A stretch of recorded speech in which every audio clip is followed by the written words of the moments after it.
connected and healthy. So, hello, everybody. Welcome back to another episode of It's Not Just Your Head. My name turns out to be Max Golding, and I apparently am a therapist in real life. And I have this wonderful human here whose name is, what's her name again? Harriet Fraud. Oh, right. And you're here with you. And I am a psychotherapist, old hypnotherapist as well, and counselor, really.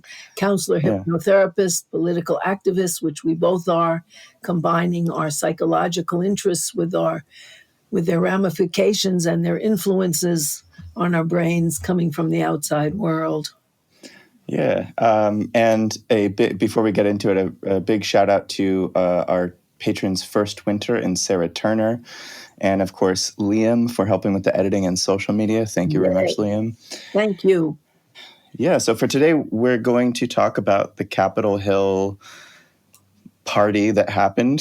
The fun, everybody's favorite news item of last week. Yes. I'm going to talk about some of the psychology of the disinformation and propaganda through social media a little bit later, but Harriet's going to get into a different part of the psychology of that whole event and analyze it from that particular lens. So do you want to kind of take it away for us, Harriet? I do indeed. First, I want to look at Trump's followers.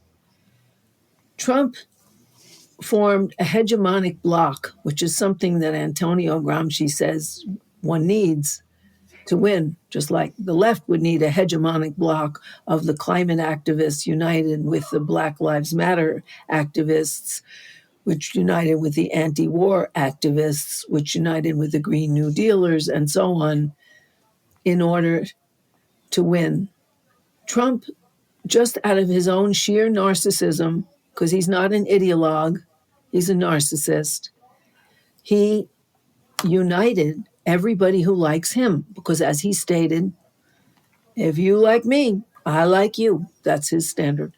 And who liked him were the evangelicals who saw that they could get pro-Christian legislation from him, the racists who saw in Make America Great Again, make white American men great again, as they were in the 50s and 60s, and corporations who wanted to use mass uprisings to turn them against Black people, against uppity women and refugees and Muslims, so that they wouldn't see that the big shift that's happened has not been giveaways to Black people who have done worse than they did after World War II, but rather to the large corporations who exported millions of white male jobs, particularly in manufacturing, to China, India,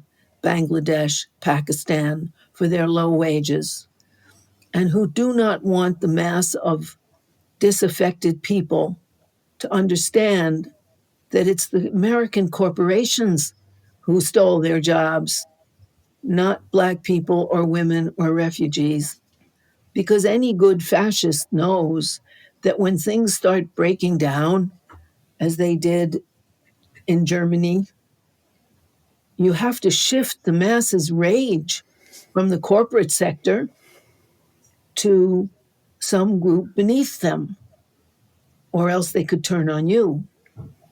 And just as Germany suffered 3 terrible blows before they turned fascist, they had an inflation that was so terrible. People went with wheelbarrows of money to buy basic groceries, and they rushed home after work to go out and buy things before the prices changed and they couldn't afford them. It was terrible inflation.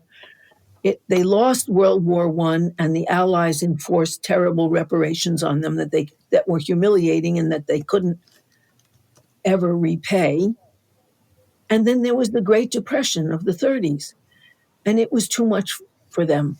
And at the same time, the Communist Party became strong, the Socialist parties became strong, the industrialists became nervous, and the Fascist Party, which, because socialism was so popular, had to call itself National Socialism.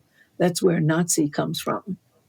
in order to win voters, that they decided, the communists will take it from us. We'll back the Nazis, which they did big time. Well, what has happened to the American working class, which is less desperate than what happened to the German working class, but quite devastating, was that in the 60s, really no, more like in the mid to late 70s, millions of their jobs were exported by capitalist profiteers in order to make more money. And their lofty position as heads of households supporting dependent wives and children, and at the time, women better be dependent. We made 59 cents on the male dollar, and that's for white women. Black women made even less, where they were crowded into domestic jobs, jobs as domestics, and the worst physical kind of jobs.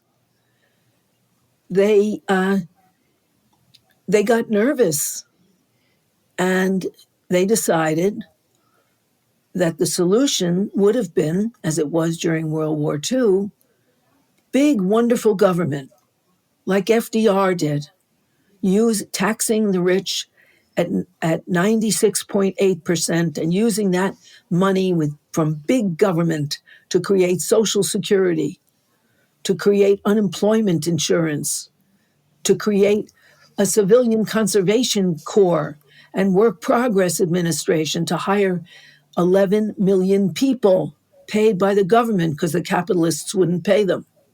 That's big government for you. And American capitalists figured, this can't happen, especially since during World War II, our big ally was Uncle Joe, meaning Uncle Joe Stalin, who was a hero. The Russians lost 30, it was the Russians then, not the Soviet Union. They lost 30 million people to World War II, where their people fought fascists hand to hand in the streets. They were a heroic group, and they were our prime ally. Well, the capitalists got very nervous. Between big government being so successful and FDR being the most loved president in history, and our alliance with communist Russia, they started the anti-communist crusades headed by Joseph McCarthy in the House Un-American Activities, where they equated communism with treason and socialists as fellow travelers who were tinged with treason, and the labor unions as treasonous as well in their militancy for workers, tinged with communism. And therefore, they worked against it, kicking the communists out of the unions and so on, and ending the spark of unionism. Then Reagan really pushed that. He really pushed big government is the problem, and he and the presidents thereafter managed to say big government is the problem, not your solution. And the kind of people that were for Trump were against big government. They won't wear masks because the government tells them to. They want their guns. They have the most individualist solutions to their demotion in the American system. They want guns on a personal solution to defend themselves. They want primacy in white supremacy. They want male supremacy so they can have dependent wives and children that they can boss around. They don't have any. They've not only been demoted from having family wages, they've been demoted from having wives and children who stay because they have to economically. The majority of American women are now single. The majority of divorces are initiated by women. The majority of people opting out of marriage are women. Men can't support women anymore. And women are not willing to go home and take care of men's sexual lives and their physical needs for comfort, for prepared food, for cleanliness, for order, and their connection with relatives and friends. They're not willing to do all that and have to go to work. They want men to share, for which the kind of men that were marching in the Capitol, that's absolute no-no. They don't want an egalitarian, loving relationship. They want male dominance and white supremacy. And blacks have always been suspected by the police forces and to some extent the National Guard because they've been the dispossessed. The cops are supposed to keep the peace. They're supposed to prevent dissenting voices from screaming. That's why the FBI had a whole program against Black identity violence, and they have totally neglected white identity, male supremacy, white supremacy violence. They had even no committee to work on it till recently. And then, because of the objections of Thompson, a Black legislator, they formed something like the Racial Violence Commission to work on this, including Black and white, even though Black violence is not a primary problem now. White supremacist violence has increased threefold since Trump got into office. And Tim McVeigh's blowing up the FBI building should have begun to alert them. But they associate black with dispossessed. Dispossessed means dissatisfied. Dissatisfied means making trouble. Smash them. And they are incredibly racist, which is why the complaints from the FBI, the local FBI in New York, and also Norfolk, Virginia, of approaching violence at the Capitol were ignored with the collusion of people commanding the police who had 500 people on, a quarter of the force, even though others were expecting to work overtime.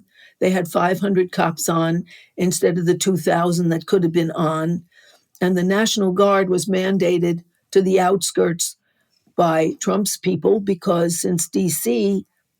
is not an independent state, it's under the federal government. And so they were told to stand by at a distance. And then when they were called in without their weapons, only with riot gear. And so the Capitol was opened up to the fascistic element of Trump.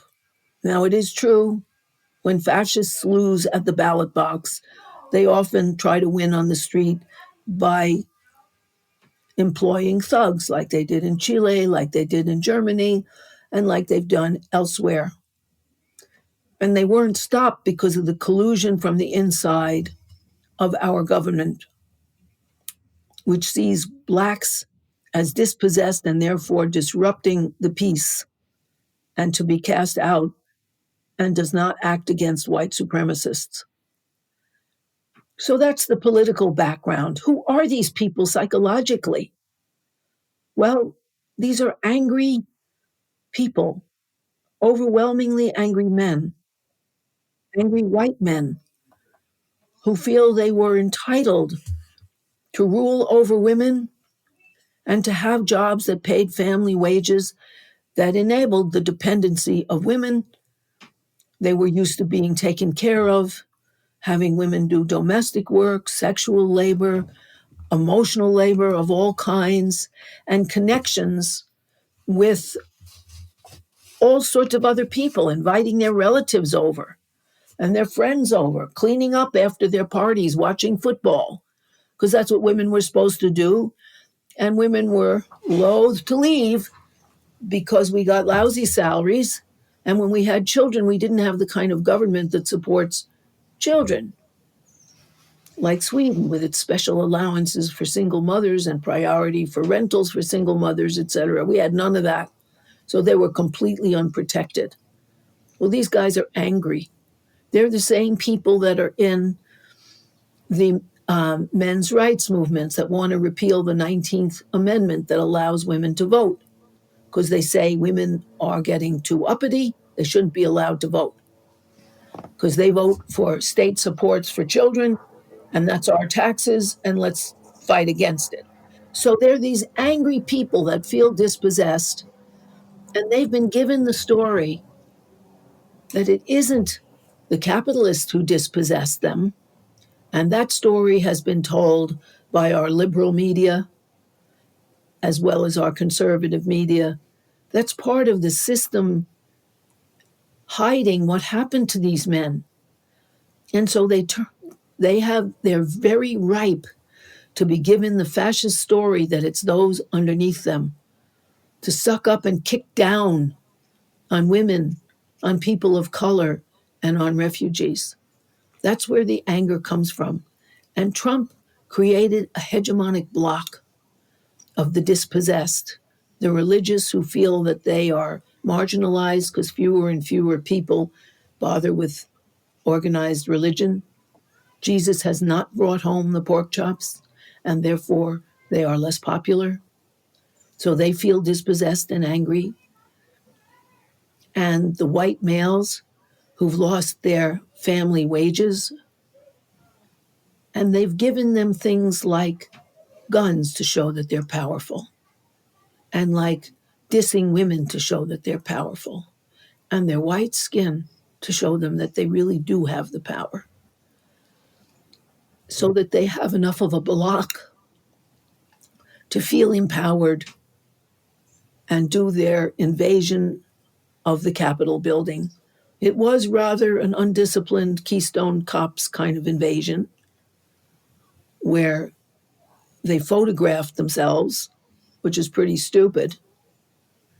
And many of them are identified and getting arrested. A very clever woman went on Christian Mingle and said she wants the kind of man who demonstrates against the election results, who's manly and tough. And then she identified from the men whose pictures that they sent all these guys who were in the marches and the invasion of the Capitol and reported them to the police. But this is the kind of bravado they had, which is totally undisciplined. So they failed. But they did show that with the collusion of the FBI, the DC chief or others in the police department and the National Guard, they could come in and bust things up. So it's a combination of their psychological dispossession and a target for their rage that allowed them to get the energy and the passion and the power to invade the Capitol building.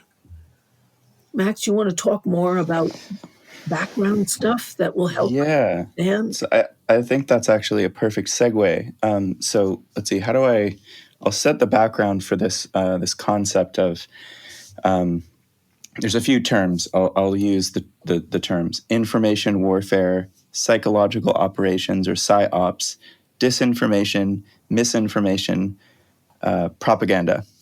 So anyone who's already hyper familiar with those terms and concepts in the modern era, you don't have to listen to what I have to say. If any of those things don't sound super familiar, then this might be kind of interesting to you. So I do have to apologize beforehand. I didn't write out a thesis or anything. I do have a couple of resources in front of me. I'm going to rattle off a couple of concepts from one, just an kind of author activist and actually a military commander within the U.S. government who's written a bit about information warfare.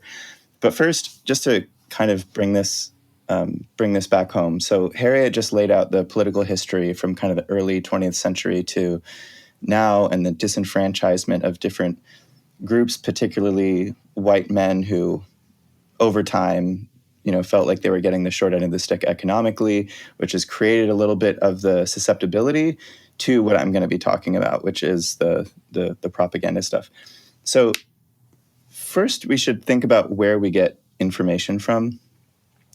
And if you just go back to your childhood when you're a little baby, like where do you get information from about anything?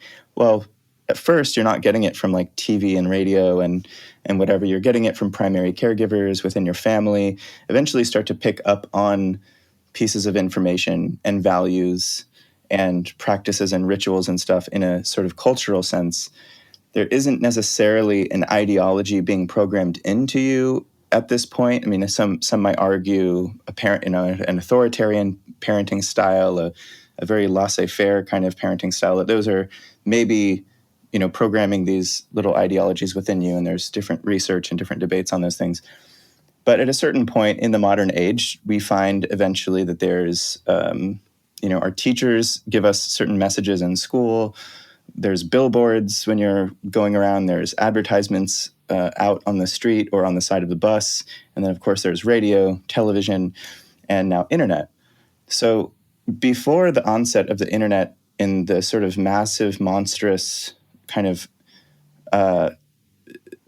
this multi-tentacle beast that is actually beyond our comprehension at this point, and we're all just kind of using it without understanding how it works for the most part, there was what some people would call the MSM, the mainstream media.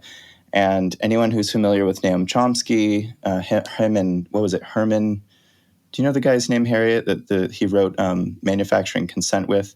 So there's a second author, but I think it was in the 80s, he wrote this really groundbreaking book called Manufacturing Consent, and it was about the way in which the media within the US and within any sort of capitalistic, imperialistic nation state, how there are certain filters within the media, the mainstream media, of how we receive information, which messages we can and cannot really receive from within the mainstream media. And some examples he gave related to the Vietnam War and the New York Times. This is many, many decades ago. But he did a lot of really objective analysis of like which terms were and were not being published in the New York Times, which kinds of opinions were and were not being used in the New York Times. And even when there were opinions that were critical from the editorial board, if they were critical of the Vietnam War, they were done in such a way that weren't critical in a way that was embodying a sort of anti-war, anti-imperial, or anti-capitalist point of view. It still was in a sort of a liberal capitalist framework. And so anyway, you go read the book if you want to, or you can Google it and just find the Spark Notes for Manufacturing Consent. The concepts that Chomsky was laying out have been pretty, to my knowledge, they've been pretty widely accepted amongst, say, sociologists, anthropologists, media studies, academics, and such. So no one's ever really said, like, Chomsky's wrong, this is totally a bunch of bullshit. It was pretty accurate for a really long time. And so the messages that the mainstream media transmits into our minds on a psychological level, I think have actually morphed and evolved into a form through the internet, and particularly through social media, it was just never quite as advanced as it is now. So back then, if you think of the way advertising was working, you might just be sitting around watching TV in like 1995, like the internet just wasn't really quite a thing yet, let's say 1985, and there'd be a Coca-Cola commercial. And if you think about from the perspective of a marketer, you want to sell the Coca-Cola to as many people as possible, but you have to be kind of targeted, right? So there might be some people who speak Chinese in the United States, but you're not going to make all your ads in Chinese if you're marketing to United States citizens, right? You're going to be using the English language. So there's one little filter or factor. So you need to go for the English language, and then which sort of races or ethnic groups or genders or whatever. And so ironically, there's a lot of identity politics that's been baked into the marketing world far before the social justice movements started really digging into these identitarian debates, because it's really effective at plugging messages into people's minds to shape their consumer behaviors. This might not yet connect to the Capitol Hill stuff, but hopefully I'll get there. So over time, the marketing and advertisement world really started to perfect through mainstream media, because mainstream media can only be supported through the advertisements of the corporate world, right? So whether it's MSNBC, Fox News, it doesn't really matter your ideological preference. For the entirety of people consuming news through mainstream news networks, none of that was possible without the promotion of hyper-capitalistic values plugged in by corporate mainstream or corporate entities to support the mainstream media entities. So now we get this thing called the internet, right? In the beginning of the internet, there were these huge debates between these almost kind of libertarian, utopian idealists from the West Coast and these really sort of pessimistic people on the East Coast. The utopians were saying, well, this is going to be this whole new world where there's no state, there's no, capitalism isn't in here yet. There really is no enormous, terrifying, hegemonic control. It's this whole kind of free world, the internet. We can make it to be whatever we want. And some of the people on the East Coast were already saying in the very beginning, we kind of know what this is going to turn into. This is going to be a dystopian nightmare. You know, the corporate world and the imperialist state is going to just turn this into everything we've been afraid of, but, you know, times a million. In my opinion, there's been a little bit of both worlds. You know, the internet has facilitated a lot of good, but I do think that the pessimistic vision has actually won more than not. And so here's how. So let's just talk about Facebook for a minute. So you get a Facebook account, you put up your default photo of yourself, and it's an actual photo of you, and you're smiling, and you're portraying yourself to other people in a way that you are trying to kind of send implicit messages to other people. Here is what I want to convey to the world. And now you put up a little banner on the top of your Facebook page, and you write things in the language that you know into the computer, and you post things. And over time, the way the algorithms were designed is that to keep you using the product, which is Facebook, and this is just Facebook, every social media site is like this. They programmed it so that the algorithms, which are sort of software design pieces of code that are running the back end of the software, makes it so you only see on Facebook the stuff that they know that you're going to keep looking at, which is the same concept that the advertising world used within the mainstream media before. They said, we know that we're going to sell more Coca-Cola if we can sell it to people during the Super Bowl halftime advertisement slot, right? So the same concept was not necessarily advertisements, although there are advertisements on places like Facebook, but the more important thing is that through this really clever and invisible shaping process of our psychology and our behaviors and our culture and the assumptions kind of within us, Facebook over time started to craft these extraordinarily rigid and myopic, almost subcultural bubbles by people only interacting with people, quote unquote people, because in some cases it wasn't real people and isn't real people, but people are only interacting with the sort of belief systems and cultural values that they already agree with. Mm-hmm.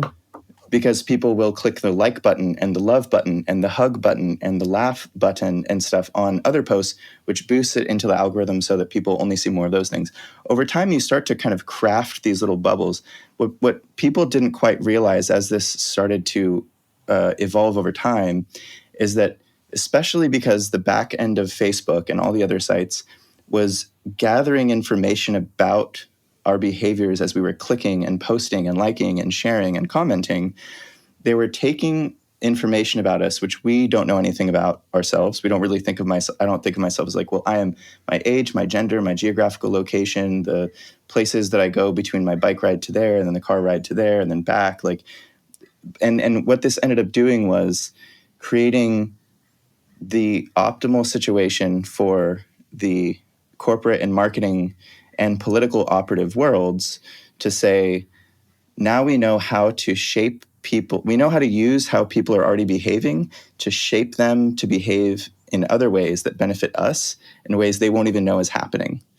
So it's like the biggest experiment in massive psychological manipulation, with most people not really knowing it's happening on the largest scale it ever has occurred on a global scale. So I'm going to, with that as the background, I'll kind of get to how this shapes the Capitol Hill stuff. Because I guess the really short story is to say, I think a lot of these people, although there are susceptibilities and vulnerabilities based off of material conditions over the last several decades and this sort of cultural evolution toward some people will be attracted more to fascist views than, say, socialist views, the mechanisms through which I think the online information battleground, as some military experts call it, is actually why we're seeing what we're seeing. I don't know if, it's not going to be a totally shared opinion, but that is what the view that I've begun to take. So there's this one, and I'll post links in the description to this, but so Jared Priere, he's an information warfare expert in the United States Air Force, and he's gone on like talking tours internally within the military and outside of the military. Not that we need to be like trusting of the U.S. military's experts on everything, obviously, but just the diagrams and the concepts that they've expressed are really fascinating. So the way he kind of breaks down the way that the social media has been used as an information warfare battleground for propaganda is as follows. So there's an existing narrative that already exists somewhere, like in the real world. So we'll say some of the Trump supporter people, there's an existing narrative, like Trump is really good, he's going to save us all, white people are the best, and stuff like that. So you look for that existing narrative. You set up a cyber team, and you could be the Russian military, you could be some weird CIA group, you could be Republican operatives, you could be anybody, but you set up a little cyber team of people, 5 people, 10 people, 50 people, and you create as much content as you can that reflects what the existing narrative is within the target population. And you gain trust through social media, appearing to be as authentic and organic and real as you can be, creating as many accounts and pages and Twitter accounts and websites as you can. And you start to generate what they call true believers of the existing narrative. People that just religiously, all day, all they do, they jump on their phone and they click like and share and they laugh at the funny meme that's making fun of Hillary Clinton or Barack Obama or whoever the hell you're supposed to not like. And it keeps reinforcing the existing narrative. So the true believers become, like, from a union organizing perspective, you would call these people the organic leaders in a certain level. Say these are the true believers. These are the ones who are always reposting our message. This is being generated by a cyber team, right? So now what you're going to do is, so any realm of propaganda can be used. You can use, so for example, in 2016, it was hacked emails. There are, real documents, there's forged documents, there's memes, there's actual fake news, there's real news that's just faulty reporting and it's really bad. You can use kind of any content you want, and you herd the true believers who believe in the existing narrative. You use what are called bot networks, which are literally robots. This kind of became a meme from the 2016 election of, oh, well, anybody supporting Trump online must be a Russian bot, right? Which got kind of weaponized back on liberals, right? Because people started coming out more and more saying, how are you going to say I'm a bot? Look at my face. Look at this video. Look at this selfie I'm posting. I'm not a bot, right? So I think in part because people didn't realize that there actually are like millions of bots on Twitter, on Facebook, on Reddit, on all of these websites, that there were manufactured amplifications of messages propagated as propaganda targeting the true believers so that it could amplify into the online networks where people were now getting all of their information because they didn't trust mainstream news anymore. And people were just being bombarded with messages that were being amplified like maybe thousands or hundreds of thousands times more broadly into the internet populations than they would have been without the bot networks. From there, you actually create a trend. Like on Twitter, if you can push a hashtag, like let's say hashtag Coca-Cola is the best or something, right? If you have a bot network of 1,000 bots that can be programmed to look for the data supporting people who are the number one most true believers in Coca-Cola, you can go from the reality of only 100 people liking Coca-Cola to creating a trend on Twitter that makes it look like 100,000 people like Coca-Cola. And at which point, once it's trending, you actually get like 1 million people thinking that Coca-Cola should be what they should be buying, right? So you're taking an existing narrative, a vulnerable population, and they're using very highly sophisticated technology that nobody quite understands within these spaces to create a fake movement to then manipulate people into jumping on board with the movement, thinking that it's a real movement. And then all the while, if anyone starts to point out, well, that's a fake movement, those are bots, that's fake, that's propaganda, the real people start to buckle down even more and say, you're lying, you're stupid, you don't know anything, I'm a real person, et cetera, et cetera. Also, the bots are programmed to say, LOL, I'm a real person, you're a stupid liberal. So what ended up happening, and there's so many examples of this, is that once the trend is set through the social media war space that is targeting people's psychology, to kind of bring it back to psychology, real life reporters start reporting on things which creates, so you can just kind of see the ripple effects, right? It gets bigger and bigger and bigger. So I guess I'm just talking about this from a sort of, when I'm bored, I sit around and read about information warfare sometimes. And I think it's important for people to understand that there are actually forces, and it's hard to know sometimes, like, is it actually the Russian military? I think there's some of that going on. I also think that private interests are actually just as likely, like the Cambridge Analytica teams, and whatever operatives are out there that we don't know anything about, because there are obviously a fair amount of those. There are well-funded interests who are shaping the narrative that is coming into people's news feeds. So when you have people who they're in a level of vulnerability, which may be material, it may be that they've never been exposed to other views, and now they're being increasingly isolated and sort of herded into small bubbles. Now it's much easier to suddenly say, and Trump plays this role, and I've never been able to figure out if he's doing this on purpose, or if his sort of, or if his personality, like the narcissistic traits that are present, if it just works out well this way. But when he does the stuff that turns out to be what we call stochastic terrorism, which is like telling sort of not saying like, hey, everyone who supports me, go murder a bunch of people. But he says enough things that sort of cause ripple effects that like cause violence. It's been pretty well studied. It's called stochastic terrorism. He played a role within this whole process in getting all these people to go to the Capitol building. But if you also think about the people who are either ex-military, ex-cops, or even like current police, I guess there's a woman who's like a really rich realtor that flew out from Texas. That's another one of the people who were kind of revealed. These are also people who are being targeted, right? But then there is the police from within the building who have been targeted by all of this stuff.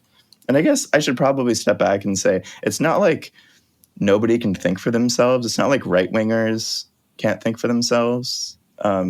They can. They don't need all of this going on to persuade them. But these are the existing mechanisms that I think that are pushing them. So all of these kind of disinformation forces are targeting the police very actively, targeting military people. They use even the imagery. If you think about what kinds of images are conjured for you that make you feel safe, for a lot of these people, it's like a picture of the Punisher guy with or the blue and black flag. That's the Blue Lives Matter flag.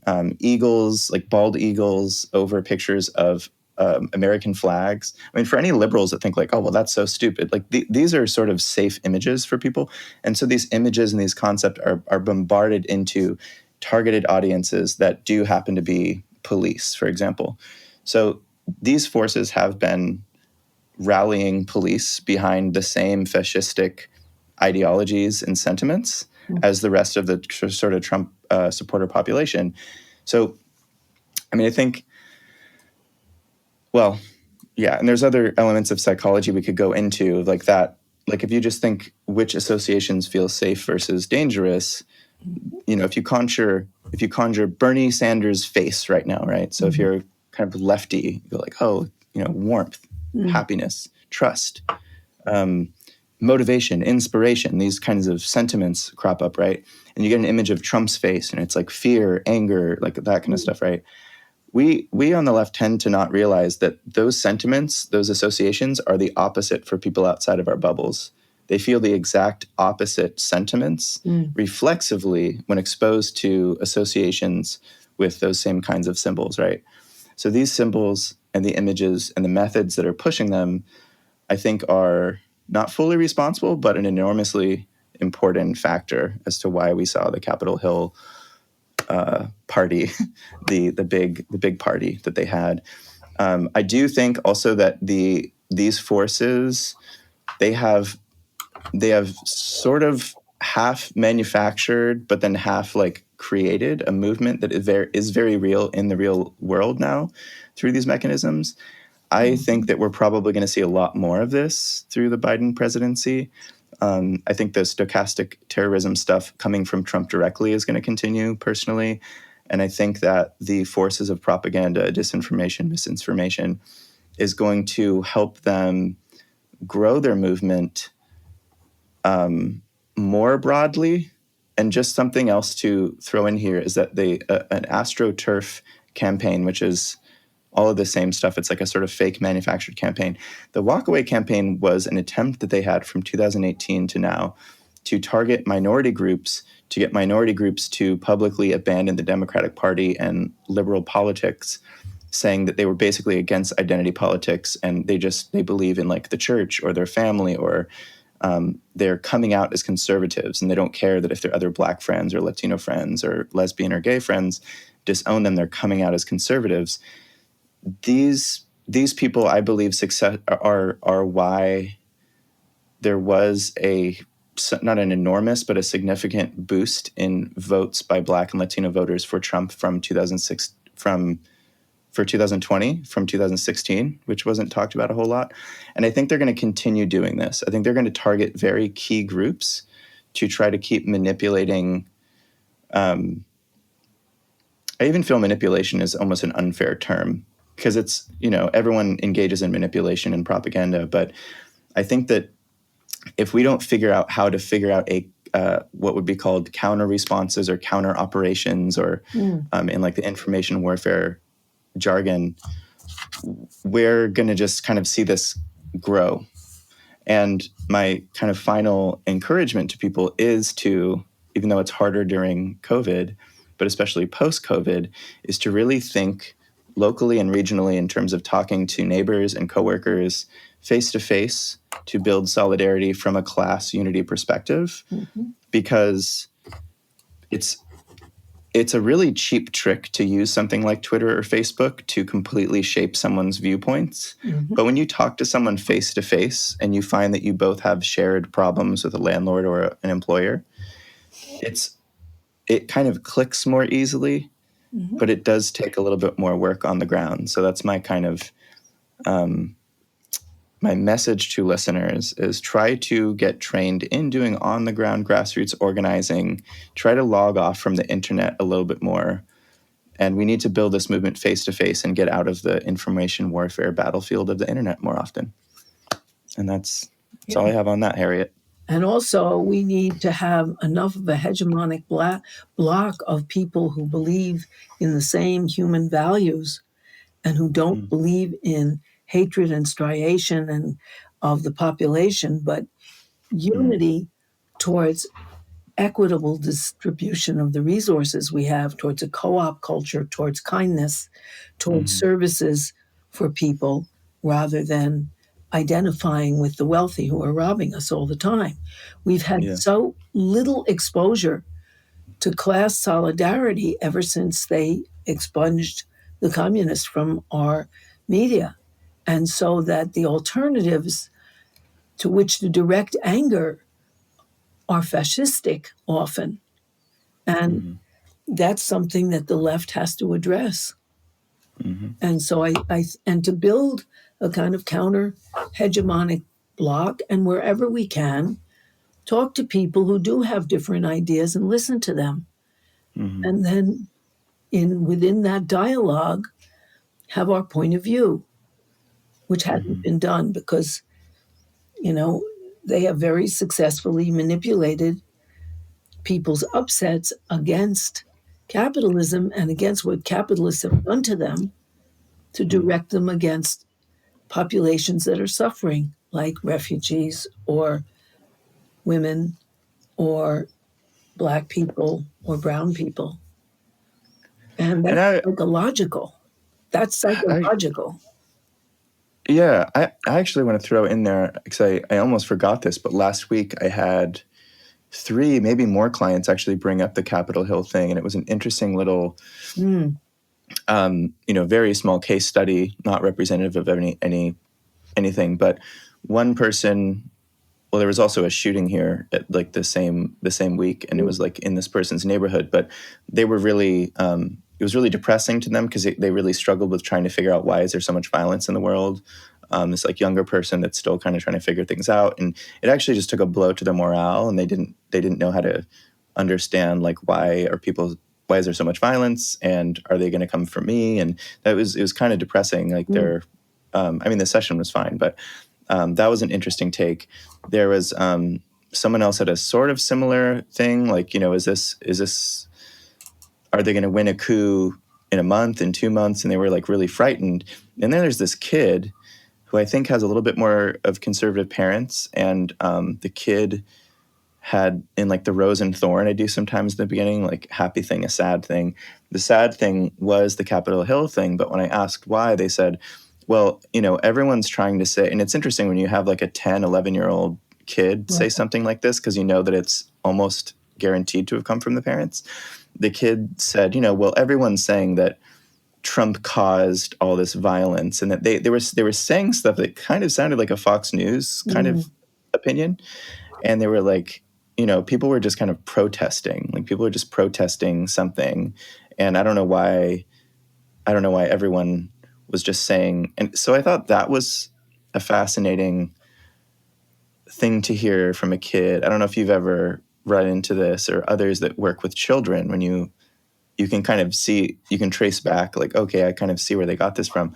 And it's not that the kid was incorrect. Like, yeah, maybe there is an overblown liberal media kind of thing, like MSNBC saying Trump is causing terrorism at the Capitol.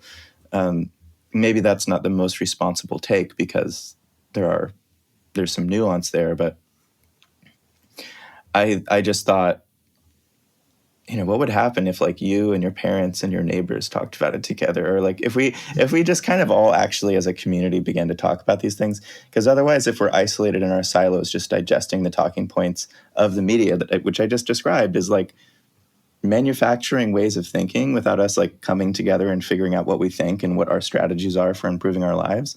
We're just going to kind of keep talking past each other and not really building any cohesive movement. So yeah, that's very important, because part of the encouragement of capitalism to encourage individualism is you don't unite with people as a group.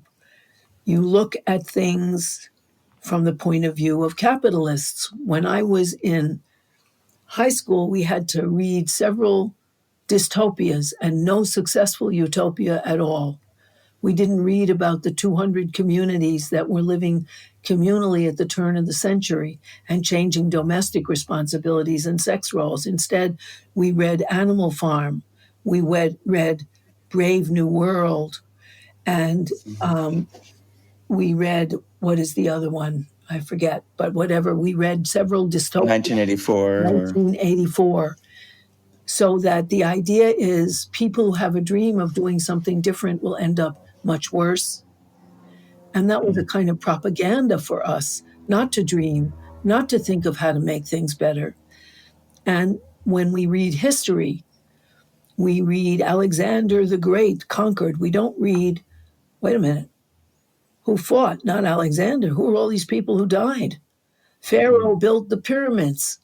And as Brecht says in his very good poem, A Worker Reads History, was it Pharaoh who hauled the heavy blocks of stone?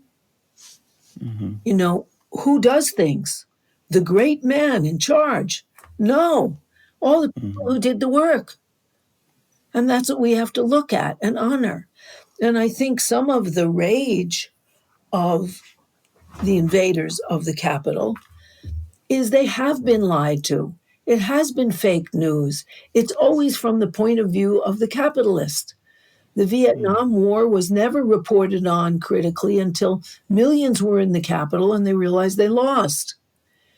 And then they decided they would never again show body bags in American wars, because people would realize, oh God, people are dying. Americans are coming home in body bags.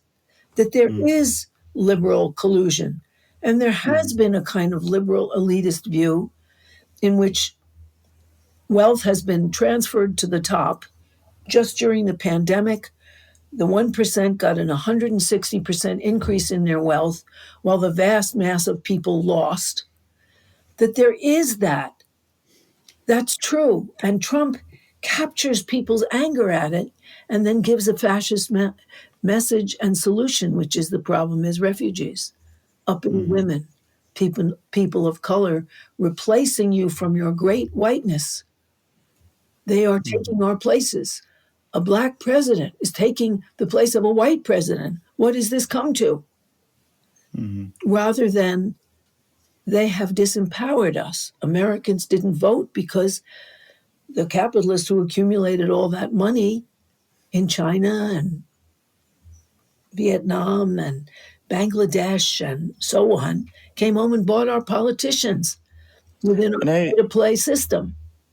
and I think that's where so the vulnerability and the susceptibility to the propaganda, like when we think about the implicit bias perspective and the diversity training kind of world and industry, frankly, at this point of saying we need to talk about implicit bias Yes. and white supremacy in the larger culture and stuff like that. And it's important, but I think that like when you understand the way that the right wing and corporate world of disinformation and targeting of people, the susceptibility things that another, I'll put this link in the thing too, but this writer named Joohn Choe has this image, and I wish if we're doing video, I'd want to like show people the video.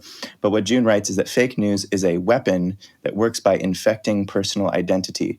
And I think that's a really succinct way of saying it, in that if your personal identity is linked to, say, white malehood, but it's implicit, right? Because most white guys don't walk around being like, I'm a white guy. I'm looking in the mirror and I'm like, yeah, that's a good looking white guy. I'm like buying something at the store. Like I'm a white guy buying a thing at a store. We kind of, the privileged thing is that we just think we're normal. We just think we're people, right?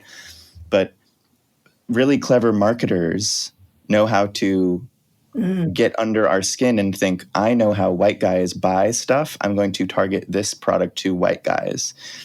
Ideologues do the same thing really well. And I think the terrible danger of the way that liberal identity politics sometimes can be used is by, instead of trying to, if fake news weaponizes and infects personal identity, how do you get to white males without getting into that personal identity and saying, yeah, that's a superior identity and we need to weaponize that against all these other people? How do you do it the same way? How do you target it without saying you need to be aware of your privilege, which just doesn't work very effectively?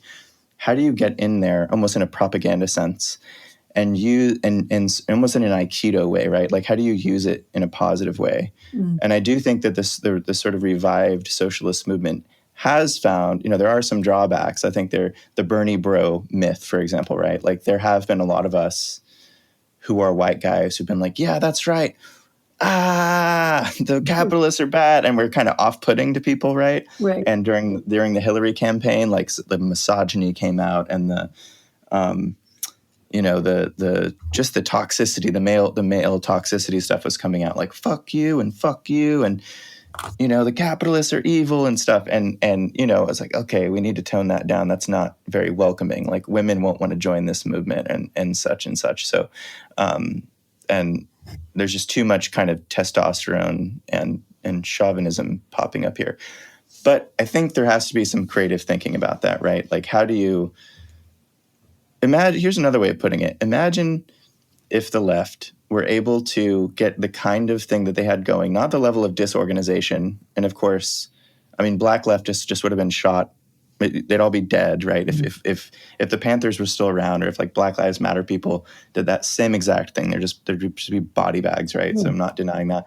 But imagine if there were, groups like the John Brown Gun Club and the Socialist Rifleist Association, they're working on this, of getting white guys who are pissed and like guns and stuff to say, well, we might need to defend our communities against those fascists and against the cops who line up with the fascists, because we may not be able to depend on the police, right? Right. So it's still targeting white guyhood, but in a way that's trying to transform us as white guys into like defensive and offensive allies in an actually militant situation, because it may come to that, right? This isn't like we're not like messing around, right? But one of the big things that we have to understand, which Martin Luther King said it so well, he was talking to the International Longshoremen's Union, which was one of the most egalitarian, diverse unions.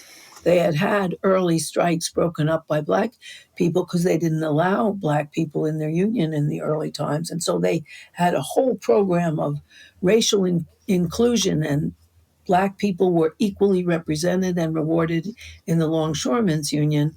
And when Martin Luther King spoke to them, he said, union is the best integrator. Mm-hmm. You join your union, you share your concerns as workers together. That is the best step towards racial equality.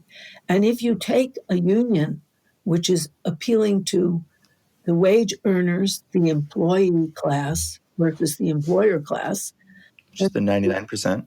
parenthetically say we have two parties representing different views from the employer class and none running in our elections, which take over many billions of dollars to run for president, none that represents the employee class, and none that has explicit critiques of capitalism and statements that every system comes to an end and capitalism may too. And this is how we could replace it in ways that really help all of us together.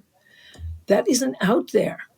And that has to be out there because it's the greatest uniter, a class uniter.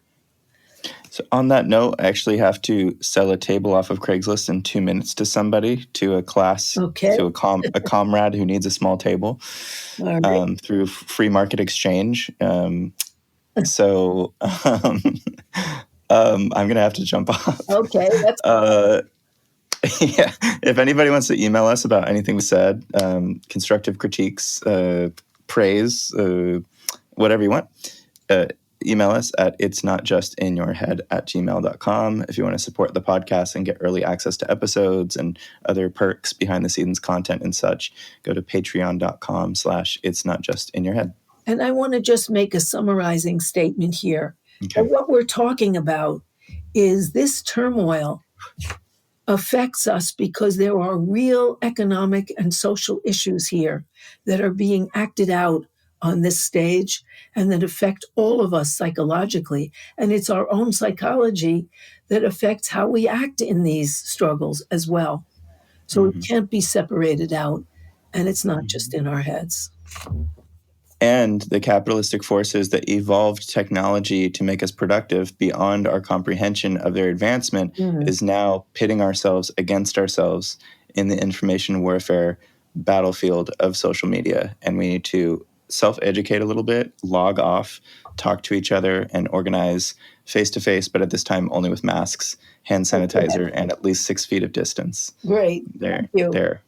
Okay. Okay, bye-bye, everybody. Bye, everybody. By the way, listeners, if you have enjoyed anything you've heard Harriet say in this program, you will definitely enjoy Capitalism Hits Home, which is a solo program that Harriet does through Democracy at Work, which is a worker-owned cooperative that produces other great programs such as Economic Update with Richard Wolff and the Anti-Capitalist Chronicles with David Harvey. I can't recommend enough that everyone also listen to Capitalism Hits Home if you enjoy It's Not Just in Your Head. Capitalism Hits Home is a sort of broader overhead view. It explores the way that capitalism shapes our personal lives, our psyches, our relationships, our families, and it looks particularly at the sea change in American personal life as all Americans, but the top 10 or 20% of Americans, have our security and our chance for a future become as precarious as it always was for minorities and families headed by women. It's not just in your head, and Capitalism Hits Home are definitely complementary. And if listeners would like to check out Capitalism Hits Home, Harriet, where should they go to find it? Either on YouTube or Democracy at Work or on my own website, harrietfraud.com.